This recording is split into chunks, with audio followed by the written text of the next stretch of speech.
Chopra education YouTube channel पर मैं हर्षई चोपड़ा आपका हार्दिक स्वागत करता हूं। मेरे प्यारे बच्चों, राजस्थान स्टेट का स्पेशल स्टे वैकेंसी राउंड के लिए शेड्यूल आ चुका है। मैं आज आपको इस वीडियो में शेड्यूल बताऊंगा, साथ साथ ये भी बताऊंगा कि इसकी कितनी कट ऑफ रह सकती है और कितनी सीटें आ सकती हैं स्पेशल स्टे वैकेंसी राउंड में। तो सबसे पहले हम शेड्यूल देख लेते हैं। इसमें शेड्यूल में फ्रेश रजिस्ट्रेशन नहीं है, क्योंकि इस राउंड में स्पेशल स्टे राउंड में कोई फ्रेश रजिस्ट्रेशन नहीं होगा। जिन कैंडिडेट ने राउंड 1, राउंड 2, राउंड 3 और स्टे वैकेंसी राउंड में रजिस्ट्रेशन कर रखा है, वही कैंडिडेट इसके लिए एलिजिबल हैं। कोई फ्रेश रजिस्ट्रेशन नहीं होगा। इसमें जो वैकेंट सीट है वो पब्लिश हो जाएगी 24 नवंबर 24 को, और 24 नवंबर को ही प्रोविजनल मेरिट लिस्ट आ जाएगी। अब इसमें स्टे वैकेंसी राउंड की तरह इस राउंड में भी डॉक्यूमेंट्स वेरिफिकेशन होगा एसएमएस जयपुर में, और काउंसलिंग बोर्ड के पास ये डॉक्यूमेंट्स रखे जाएंगे। जिस प्रकार से स्टे वैकेंसी राउंड में पहले डॉक्यूमेंट्स वेरिफिकेशन हुआ था ऑफलाइन, इसी प्रकार से इसमें भी होगा। ये डेट रहेगी इसकी 25 नवंबर से लेकर 26 नवंबर 24 तक, और टाइमिंग रहेगा 10 से लेके 4 PM तक, यानी कि सुबह 10 बजे से शाम 4 बजे तक डॉक्यूमेंट्स वेरिफिकेशन होगा और डॉक्यूमेंट्स वहां डिपॉजिट होंगे। ये डॉक्यूमेंट्स डिपॉजिट के लिए काफ़ी सारे स्टूडेंट बीच में रह गए थे जिनका अलॉटमेंट नहीं हुआ था, क्योंकि स्टूडेंट ने सोचा कि इतनी डाउन कट ऑफ जाएगी नहीं, लेकिन डॉक्यूमेंट्स वेरिफिकेशन होने की वजह से, ऑफलाइन होने की वजह से काफ़ी सारे स्टूडेंट ने डॉक्यूमेंट्स वेरीफाई नहीं करवाए और कट ऑफ इतनी डाउन चली गई कि ईडब्ल्यूएस की तो 631 मार्क्स पर भी कट ऑफ चली गई थी, जो किसी को इसकी इतनी संभावना भी नहीं थी। तो डॉक्यूमेंट्स वेरिफिकेशन करवाना जरूरी है जिन कैंडिडेट को इसमें पार्टिसिपेट करना है। अब सिक्योरिटी डिपॉजिट, जिन कैंडिडेट ने round 1, round 2, round 3 stay vacancy round में सिक्योरिटी डिपॉजिट नहीं करवाई, उनको इस राउंड में सिक्योरिटी डिपॉजिट करनी है, और उसकी डेट 25 नवंबर से 27 नवंबर तक है। ये जो गवर्नमेंट की कंडीशन में 50,000 है, गवर्नमेंट में जो पेमेंट सीट हैं, मैनेजमेंट की सीट हैं, उनके लिए 2 लाख रुपीज़ है, और प्राइवेट MBBS के लिए 5 लाख रुपीज़ है, और डेंटल की कंडीशन में चाहे वो गवर्नमेंट हो चाहे प्राइवेट हो 10,000 रुपीज़ डिपॉजिट करनी पड़ेगी सिक्योरिटी मनी। सिक्योरिटी मनी जिन कैंडिडेट ने पहले डिपॉजिट कर रखी है, जिनकी फॉरफिट नहीं हुई है, उनको दोबारा डिपॉजिट करवाने की जरूरत नहीं है। जिनकी फॉरफिट हो गई है वो दोबारा से डिपॉजिट कर सकते हैं। यहाँ पर जिन्होंने पहले राउंड 1, राउंड 2, राउंड 3 स्टे तक ये सिक्योरिटी मनी डिपॉजिट कर रखी है, उनको फिर से डिपॉजिट करने की आवश्यकता नहीं है।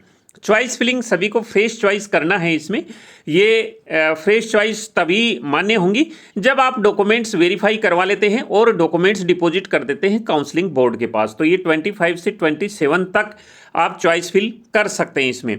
अब कौन कौन से कैंडिडेट इसके लिए एलिजिबल हैं, तो मैं आपको शॉर्ट में बता देता हूं। वो कैंडिडेट इसके लिए एलिजिबल हैं जिनके पास अभी तक कोई सीट होल्ड नहीं है, जिनके पास अभी तक कोई सीट ज्वाइन नहीं है, वो कैंडिडेट इसके लिए एलिजिबल हैं। अब वो कैंडिडेट एलिजिबल हैं जिनको राउंड 1 और राउंड 2 में सीट मिल गई थी लेकिन ज्वाइन नहीं किया था, वो भी कैंडिडेट इसके लिए एलिजिबल हैं। लेकिन वो कैंडिडेट एलिजिबल नहीं है जिनको राउंड 3 में सीट मिल गई थी, ज्वाइन नहीं किया, और सीट स्टे वैकेंसी राउंड में सीट मिल गई थी, ज्वाइन नहीं किया। यानी कि राउंड 3 और स्टे वैकेंसी राउंड में सीट अलॉट भी हो गई, वो कैंडिडेट भी इसके लिए एलिजिबल नहीं है। यहाँ पर अब जो प्रिंटिंग है एप्लीकेशन फॉर्म का 27 नवंबर को हो जाएगा, 29 को रिजल्ट आ जाएगा इस स्पेशल स्टे वैकेंसी राउंड का, और अलॉटमेंट लेटर 29 से 3 दिसंबर तक आप ले सकते हैं, और फीस भी इसी डेट तक डिपॉजिट कर सकते हैं 1 ईयर की। अब डॉक्यूमेंट सबमिशन आपको फिर से करना है। आपके डॉक्यूमेंट सबमिट तो पहले ही हो जाएंगे, फिर भी आपको SMS में रिपोर्ट करनी है अलॉटमेंट होने के बाद। जिनको अलॉटमेंट हो जाता है 29 से 4 दिसंबर तक, और इसके बाद में जिनका अलॉटमेंट नहीं होता है, डॉक्यूमेंट्स डिपॉजिट करवा दिए हैं, वो 30 नवंबर से लेकर के 4 दिसंबर 24 तक अपने डॉक्यूमेंट्स वापस ले सकते हैं। बाकी एकेडमिक सेशन पहले से ही 1 अक्टूबर से स्टार्ट हो गया है। अब इसमें जो कंडीशन लिखी हुई है वो ये है कि जिन कैंडिडेट्स ने 11th में बायोलॉजी सब्जेक्ट से पास किया है, उनको प्रूफ देना पड़ेगा कि उन्होंने 11th सब्जेक्ट बायोलॉजी से पास किया है। ये इसलिए है क्योंकि कोरोना के टाइम में स्टूडेंट के पास में मार्कशीट नहीं है, जिन स्टूडेंट के पास मार्कशीट है उनको तो कोई दिक्कत नहीं है, लेकिन जिनके पास में प्रमोटेड सर्टिफिकेट है, क्रमोन्नत प्रमाण पत्र है, उनको अलग से स्कूल के लेटर हेड पर लिखवा के देना पड़ेगा कि 11th क्लास इन्होंने बायोलॉजी से की है, और नीचे प्रिंसिपल के साइन होंगे उसमें, ये आपको प्रूफ देना पड़ेगा। क्योंकि इस प्रूफ के चलते काफ़ी सारे स्टूडेंट का अलॉटमेंट नहीं हुआ था स्टे वैकेंसी राउंड में, और स्टे वैकेंसी राउंड में कट ऑफ डाउन जाने का यही रीजन भी था, क्योंकि कुछ स्टूडेंट ऐसे थे जिनके पास क्रमोन्नत प्रमाण पत्र था, जिनको कंसिडर नहीं किया काउंसलिंग बोर्ड में, और ये कट ऑफ डाउन चलेगी, उनका अलॉटमेंट हुआ नहीं उन स्टूडेंट का। तो ये डॉक्यूमेंट्स वेरिफिकेशन के टाइम में अगर ऐसे कैंडिडेट जिन्होंने कोरोना में पास किया है 11th और इनके पास में क्रमोन्नत प्रमाण पत्र ही है, मार्कशीट नहीं है, तो वो स्कूल के लेटर हेड पर आपको लिखवा के देना होगा कि 11th में बायोलॉजी सब्जेक्ट रहा है, ये प्रूफ देना पड़ेगा उनको। तो ये ध्यान रखें स्टूडेंट।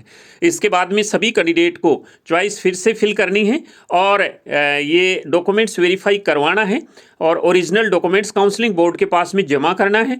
और कंडीशन ये है कि जिन कैंडिडेट को 3rd राउंड में और स्टे राउंड में सीट अलॉट हो गई थी ज्वाइन लीग, वो कैंडिडेट भी इसमें अलाउ नहीं है यहाँ पर। तो ये सारी कंडीशनें यहाँ पर आप देख सकते हैं। अब कुछ स्टूडेंट ने जोधपुर हाई कोर्ट में पिटीशन फाइल कर रखी है, वो इस रिगार्डिंग कर रखी है कि उनके डॉक्यूमेंट्स वेरीफाई नहीं हुए थे, टाइम कम दिया गया था, तो वो कैंडिडेट भी इसमें पार्टिसिपेट कर सकते हैं इस राउंड में।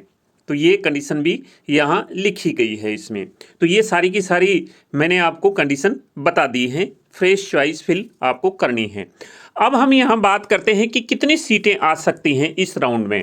तो हालांकि सीट मैट्रिक्स तो ये कल 24 नवंबर को आ जाएगा, तो मैं आपको यहाँ बता दूं कि इस राउंड में सीटें 1 या 2 सीट आने की पॉसिबिलिटी है गवर्नमेंट की कंडीशन में।